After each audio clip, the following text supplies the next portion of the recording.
Hello বন্ধুরা, আসসালামু আলাইকুম। আমি মামনি কিচেন থেকে বলছি। আশা করি সবাই ভালো আছেন। আলহামদুলিল্লাহ, আমিও ভালো আছি আল্লাহর রহমতে এবং আপনাদেরই ভালোবাসায়।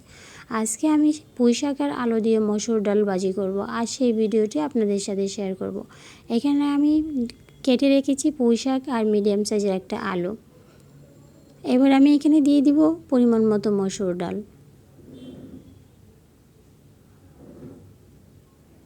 দেখেন বন্ধুরা, আমি কিন্তু পরিমাণ মতো মসুর ডাল দিয়ে দিয়েছি। এবার আমি ডাল আর শাকটাকে ভালোভাবে ধুয়ে নেব।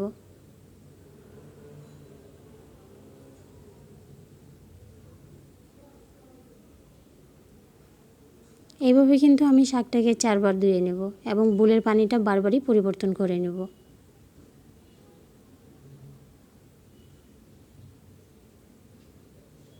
দেখেন বন্ধুরা, আমার শাকটা কিন্তু ধোয়া হয়ে গেছে।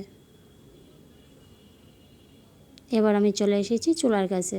একটা পাতিলের মধ্যে আমি শাক আর ডালটাকে দিয়ে দিয়েছি সিদ্ধ করার জন্য। এবার আমি দিয়ে দিচ্ছি স্বাদ মতো লবণ। লবণ দেওয়ার পর আমি 10 মিনিটের মতো সিদ্ধ করে নেব।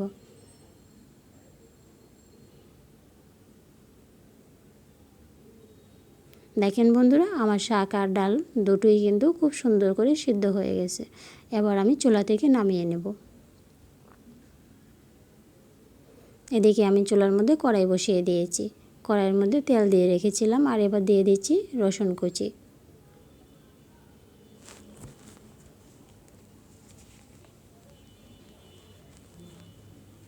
দিয়ে দিলাম পেঁয়াজ কুচি।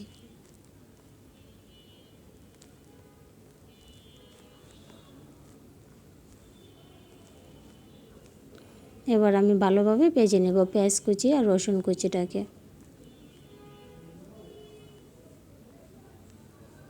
দেখেন বন্ধুরা, আমার কিন্তু পেঁয়াজ কুচি আর রসুন কুচিটা মোটামুটি ভাজি হয়েছে। এবার আমি দিয়ে দিলাম কাঁচামরিচ কুচি।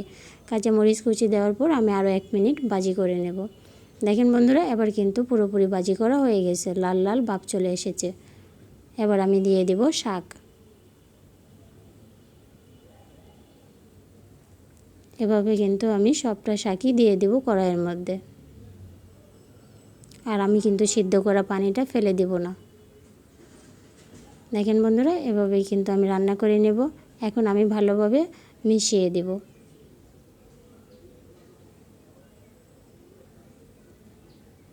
আমি এভাবে আরও 5 মিনিটের মতো রান্না করে নেব মিডিয়াম আঁচে।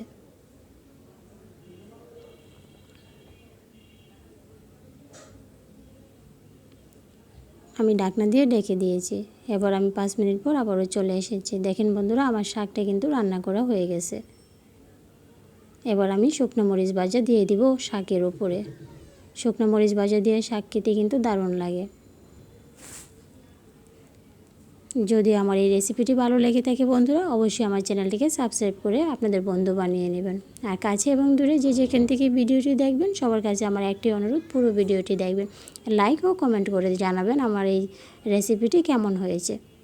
ভালো থাকবেন সবাই। আল্লাহ হাফেজ। আর যারা ধৈর্য নিয়ে আমার এই ভিডিওটি দেখবেন, তাদের জন্য রইল আমার অগ্রিম অনেক অনেক শুভেচ্ছা। আল্লাহ হাফেজ।